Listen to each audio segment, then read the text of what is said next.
मैं इलाहाबाद से चुनकर आता हूं। वहां पर जो कुंभ मेला का आयोजन किया जा रहा है, मैं सबसे पहले संसदीय क्षेत्र इलाहाबाद, इसलिए मैं सबसे पहले उन श्रद्धालुओं को जिन्होंने अपनी जान गंवाई है, उनकी स्मृतियों को नमन करता हूं, श्रद्धांजलि देता हूं।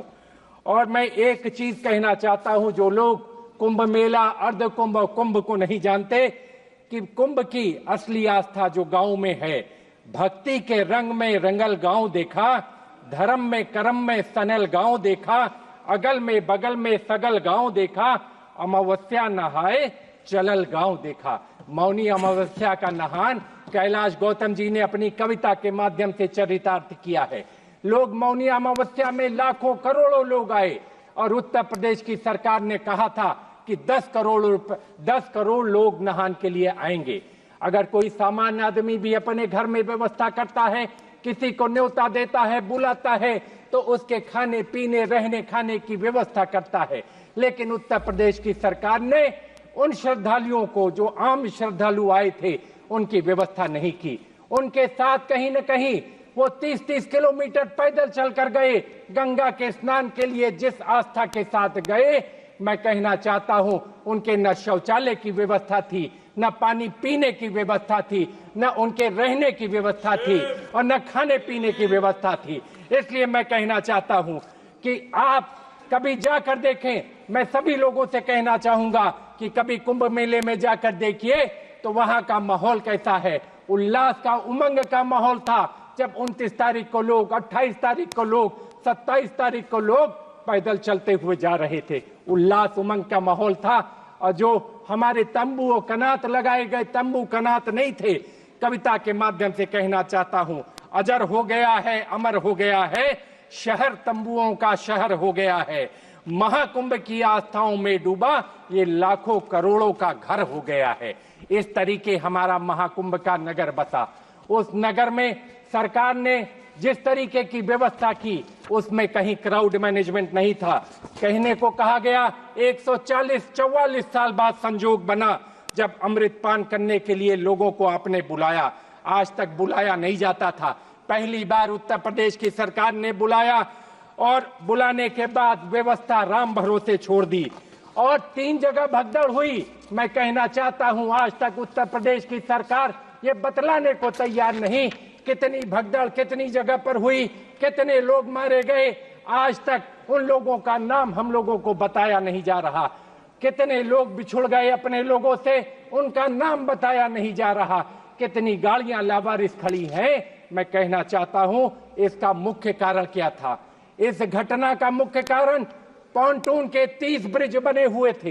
पॉन्टून के 30 ब्रिज बने हुए थे और आज 27 तारीख से 30 के 30 ब्रिज, 15 आने के और 15 जाने के सारे ब्रिज को बंद कर दिया गया। एक ही मार्ग से आना था, एक ही मार्ग से जाना था। इस कारण ये व्यवस्था खराब हुई। मैं कहना चाहता हूं, जब आदमी इतनी दूर से चल कर आएगा 20-20, 30-30 किलोमीटर, तो वो उसी रेती में जाकर सो गया। एक तरफ सोते हुए लोग और एक तरफ चलता हुआ जन सैलाब। कहीं न कहीं जिला प्रशासन, कहीं न कहीं मेला प्रशासन, कहीं न कहीं पुलिस प्रशासन फेल हो गया। उत्तर प्रदेश की सरकार के दावे खोखले साबित हुए और आदमी इतनी बड़ी दुर्घटना घटित हो गई। मैं कहना चाहता हूं, ये वीआईपी मेला नहीं था, ये आम श्रद्धालुओं का मेला है, ये आम श्रद्धालुओं का महाकुंभ है। लेकिन जिस तरह वीआईपी गाड़ियों की हूटन लगी गाड़ियां, सायरन बजाती हुई गाड़ियां, संतों की वाणी उसमें खो गई। कहीं न कहीं संतों की आवाज को दब गई और हूटर और सायरन में लोग दौड़ते चले गए। इस दुर्घटना का अगर प्रमुख कारणों की जांच होगी तो एक बहुत बड़ा कारण है जिस तरह से वीआईपी लोगों की दौड़ लगी थी। वीआईपी लोगों को चिंता थी अपनी फोटो खिंचवाने की, फोटो अपॉर्चुनिटी लेने की। सरकार को चिंता थी इवेंट मैनेजमेंट कराने की, अपनी ब्रांडिंग करने की, लेकिन ये वो जगह नहीं थी। माननीय अधिष्ठाता महोदया, मैं कहना चाहता हूं, ये वो जगह नहीं थी। यहाँ आस्था का समुद्र था। लोग उस आस्था और विश्वास के साथ कि अब अमृत वर्षा होगी, उस अमृत का पान करेंगे, लेकिन लाखों लोग, हजारों लोग मर गए। आपने देखा होगा, वो दृश्य देखे होंगे कि किस तरीके से जेसीबी लगाकर लोगों का सामान उठवा कर फेंकवाया गया, किस तरह फेंकवाया गया। लाशों, आज भी कूड़े के ढेर में लाशें मिल रही हैं, लोग उठाने को तैयार नहीं है, लेकिन जबरदस्ती पुलिस वाले मार मार कर जो है लाशें उठवा रहे हैं। मैं कहना चाहता हूं, इसकी गहनता से जांच हो, इसकी गहराइयों से जांच हो, और दूध का दूध पानी का पानी हो, और जो लोग जिम्मेदार हैं उनके खिलाफ कठोर से कठोर कार्रवाई हो। मैं आपसे कहना चाहता हूं, मैंने प्रेस और टेलीफोन के माध्यम से इसको पहले सचेत किया था कि मकर संक्रांति के बाद मौनी अमावस्या 4 गुना ज्यादा लोग आएंगे। 4 गुना ज्यादा लोग आए, लेकिन सरकार ने मेरी बात को अनदेखा कर दिया, हमारी बात को अनसुना कर दिया, और कहीं न कहीं वीआईपी के पीछे मेला प्रशासन, जिला प्रशासन, पुलिस प्रशासन भागता गया। वीआईपी लोगों ने उनको काम नहीं करने दिया, रोज के रोज फोटो खिंचवाने की होड़ लगी रही। मैं कहना चाहता हूं, इस मेले में भ्रष्टाचार भी हुआ, साल की लकड़ी का 300 करोड़ का घोटाला हुआ। पहले सरकार से सरकार को जाता था, अब चुने हुए कुछ चिन्हित ठेकेदारों को यह काम दिया गया, खराब लकड़ियां दी गई, और अंत में पुल बनकर तैयार हुआ, जिसकी वजह से ये बड़ी दुर्घटना होते होते आपके सामने है। आज भी आंकड़े छुपाए जा रहे हैं, जो लोग मरे हैं उनके नाम नहीं बताए जा रहे हैं। इसलिए मैं आप लोगों से कहना चाहता हूं, इसलिए मैं आपसे कहना चाहता हूं, जेपीसी की मांग करता हूं कि संसदीय समिति के सभी सांसद जाएं और जाकर देखें कि ये दुर्व्यवस्था क्या है, अव्यवस्था क्या है। एक कविता के माध्यम से कहना चाहता हूं, झूठ के सैलाब में सच के किनारे बह गए, चांद की झूठी तरफदारी में तारे रह गए, पूछिए मत कौन दोषी है गिरावट का, यहाँ मुल्क के मजबूत पाए सबसे पहले ढह गए। ये हालात है प्रयागराज के। आज प्रयागराज के लोग पीड़ा में हैं, आंसुओं से रो रहे हैं। जो मायूसी छाई हुई है, इसका जवाबदार और गुनाहगार कौन है, हम जानना चाहते हैं उत्तर प्रदेश की सरकार और केंद्र की सरकार से। इन सरकारों ने इतने पहले आयोजन की व्यवस्था की, कहा मेट्रो बनेगा, कहा गंगा एक्सप्रेस वे बनेगा, कहा 6 लेन ब्रिज बनेगा, लेकिन आज भी एक भी चीज बनकर तैयार नहीं है।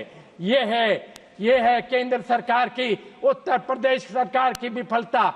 एक भी मजबूत काम नहीं हो पाया, एक भी ढांचागत काम नहीं हो पाया जिससे क्राउड मैनेजमेंट की बेहतर व्यवस्था हो। अगर दुर्घटना हुई थी, उसके इवैक्यूएशन की, उसकी तैयारी कोई भी नहीं थी। जिस समय घटना हुई 1:30 बजे रात, उसके बाद दूसरी घटना झूसी में 5:30 बजे की है, लेकिन प्रदेश की सरकार उसको मानने को तैयार नहीं। मैं कहना चाहता हूं, इसकी जांच जेपीसी के द्वारा नहीं होगी तो कहीं न कहीं दूध का दूध पानी का पानी नहीं होगा। और लोग कहते हैं कि जो लोग मरे उनको मोक्ष प्राप्त हो गया। इससे बड़ा हास्यास्पद बात क्या हो सकती है। गरीब की मौत का मजाक अगर उड़ाया जा रहा है तो इस सरकार के द्वारा उड़ाया जा रहा है। वो मोक्ष को नहीं, कोई सरकारी व्यक्ति मोक्ष को प्राप्त नहीं हुआ, कोई बड़ा व्यक्ति मोक्ष को प्राप्त नहीं हुआ। गरीब किसान मरा, वहां पर गरीब किसान ने अपना दम तोड़ा, जिसकी लाशों की गिनती, उनकी लाशों की गिनती आप करने को तैयार नहीं। क्या था बताओ उनका पाप? मैं तो पूछना चाहता हूं, क्या था बताओ उनका पाप? हाथ से नाकामियों गलतियों के बाद भी थपथपाते दिख रहे, अभी भी अपनी पीठ आप, अपनी भी पीठ आप थपथपा रहे हो इतनी नाकामियों के बाद। इसलिए मैं आपसे कहना चाहता हूं, इसकी जांच होनी चाहिए।